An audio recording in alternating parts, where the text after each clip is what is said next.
মিশরের রাফা সীমান্তে আশ্রয় নেওয়া গাজার কয়েকশো পরিবারকে কোরবানির পশু দিয়েছে চট্টগ্রামের একটি মানবিক সংগঠন। একই সঙ্গে দেওয়া হয়েছে নগদ টাকা সহ বিভিন্ন উপহার এবং শিশুদের জন্য দুধ। ইসরায়েলি সেনাদের নির্যাতনের শিকার হয়ে আশ্রিতরা কোরবানি করতে পেরে ধন্যবাদ জানিয়েছে বাংলাদেশকে। বান্ডেল থাকলে প্রতি সেনমানিতে টাকা বাঁচবে। বিকাশ সেনমানি বান্ডেল কিনে জিতুন প্রতি লেনদেনে। গেল ৩১ মে দুবাই হয়ে মিশরে যান চট্টগ্রামের শামসুল আলম ফাউন্ডেশনের ৭ সদস্য। তারা রাজধানীর কায়রো থেকে চলে যান গাজার রাফা সীমান্তে।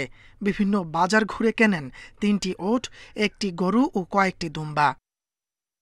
ঈদের দিন নিজেরাই পশুগুলো জবাই করে মাংস তুলে দেন সীমান্তে আশ্রিতদের মধ্যে। এতে খুশি যুদ্ধবিধ্বস্ত গাজার ভাগ্যাহত নারী, পুরুষ ও শিশুরা।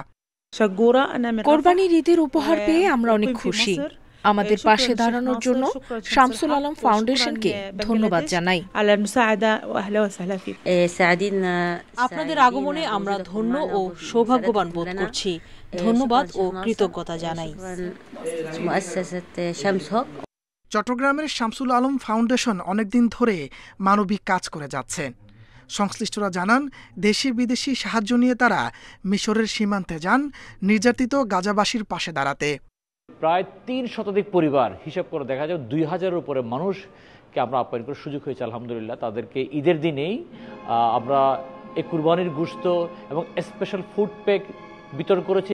আরও ২-১ দিন ত্রাণ সামগ্রী বিতরণ করে দেশে ফিরবে দলটি। Independent news.